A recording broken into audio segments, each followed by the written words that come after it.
নির্ভুল ইংরেজি উচ্চারণ ও বানান শিখতে হলে তোমাকে ছোট ছোট জায়গা আগে ঠিক করতে হবে। যেমন টিএইচ এর জন্য থ না দো, কখন কোনটা হয়। আমি জাস্ট একটা ট্রিক্সের মাধ্যমে সমস্ত বিষয়টা শিখিয়ে দেব। যেমন দেখো, টিএইচ এর জন্য আমরা ইউজ করে থাকি দো, কিন্তু টিএইচ এর জন্য থ ইউজ হই।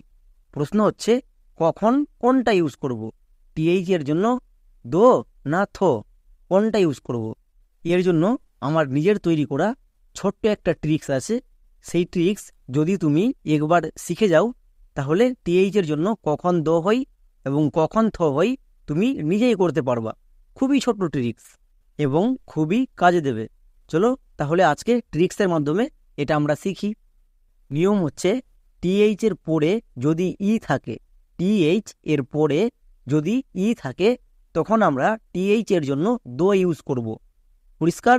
আর থ কখন ইউজ করব, এর জন্য আলাদা একটা ট্রিক্স আছে। যেমন এখানে দেখো, দেয়ার টিএইচ আছে এবং টিএইচ এর পরে কি আছে, টিএইচ এর পরে ই আছে। এক্ষুনি বলে আসলাম, টিএইচ এর পরে যদি ই থাকে তখন টিএইচ এর জন্য দো হবে। এখানে টিএইচ এর পরে ই আছে, তাই টিএইচ এর জন্য দো হয়েছে। নিচে দেখো, দেয়ার টিএইচ ই আর ই, দেয়ার। খুবই ছোট্ট ট্রিক্স না এটা? টিএইচ এর পরে ই দেখতে পেলেই টিএইচ এর জন্য দো ইউজ করব। যেমন দেখো, T H E Y they, T H E M them, E I I, T H E R there I দার, ও টিএইচ ই আর আদার। এবার এখানে দেখো, এখানে প্রত্যেকটি ওয়ার্ডে টিএইচ এর পরে ই আছে।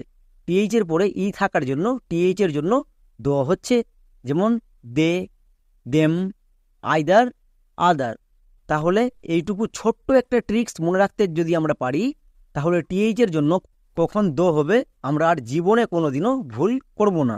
কিন্তু এর কিছু ব্যতিক্রম আছে। আমাদের কি করতে হবে, সেই ব্যতিক্রমগুলোকে মুখস্থ করতে হবে বা মনে রাখতে হবে। যেমন দেখো, T H E O R Y theory, next T H E A T E R theatre, T H E M E theme, M A T H math. এখানে দেখো, টিএইচ এর পরে ই আছে। আমরা এক্ষুনি রুলসে শিখে আসলাম, টিএইচ এর পরে ই থাকলে টিএইচ এর জন্য দো হই, কিন্তু এখানে টিএইচ এর জন্য থ হচ্ছে। কেন? কারণ এগুলো ব্যতিক্রম। যেমন থিওরি, থিয়েটার, থিম, ম্যাথ। এখানে প্রত্যেকটি ওয়ার্ডে টিএইচ এর পরে ই আছে, তাই টিএইচ এর জন্য দো না হয়ে থ হচ্ছে। কেন?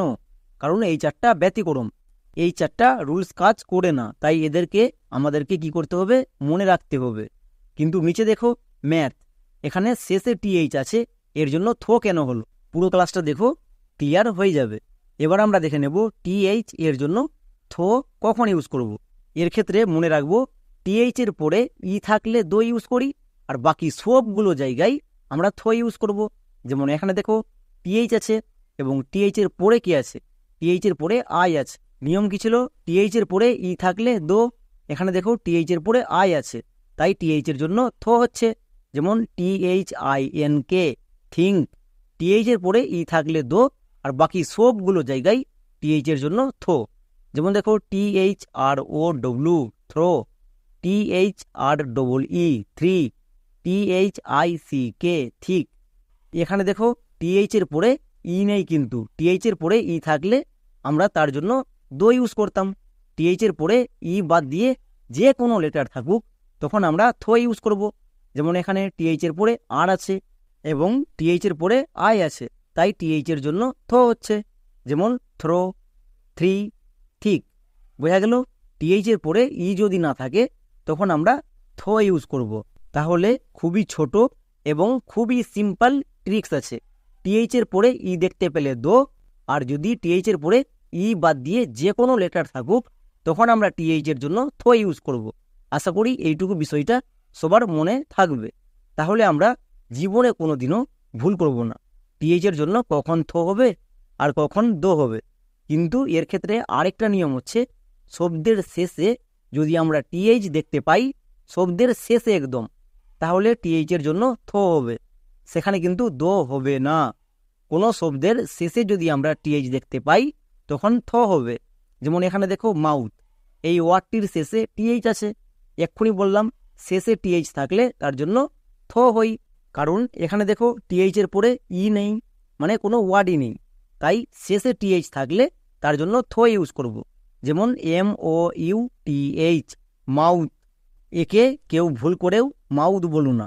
নেক্সট, একই রকমভাবে MATH, math, SOUTH, south, EARTH, আর্থ। এখানে দেখো প্রত্যেকটি ওয়ার্ডের শেষে টিএইচ আছে, তার জন্য থ হচ্ছে।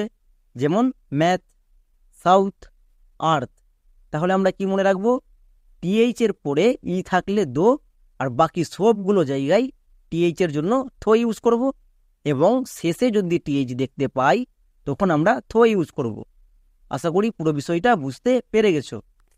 এবার এরও কিছু ব্যতিক্রম আছে। টিএইচ এর জন্য থ এর 7টি ব্যতিক্রম আছে, 7টাকে মুখস্থ করতে হবে। যেমন দেখো THIS, দিস। আমরা জানি টিএইচ এর পরে ই থাকলে দো, আর বাকি সবগুলো জায়গায় থ। তাহলে THIS, এখানে টিএইচ এর পরে আই আছে, তাহলে এটা হওয়া উচিত ছিল থিস, কিন্তু এটা দিস কেন হলো? ব্যতিক্রম ওয়ার্ড, এগুলোকে মাথায় রাখতে হবে। যেমন this, THAT, that, THOSE, দজ, THOUGH, দৌ। এবার এখানে দেখো এস এর জন্য বর্গীয় জ কেন হলো? আমরা জানি এস এর দুপাশে দুটি ভাওয়েল থাকলে তখন আমরা এস এর জন্য বর্গীয় জ ইউজ করি।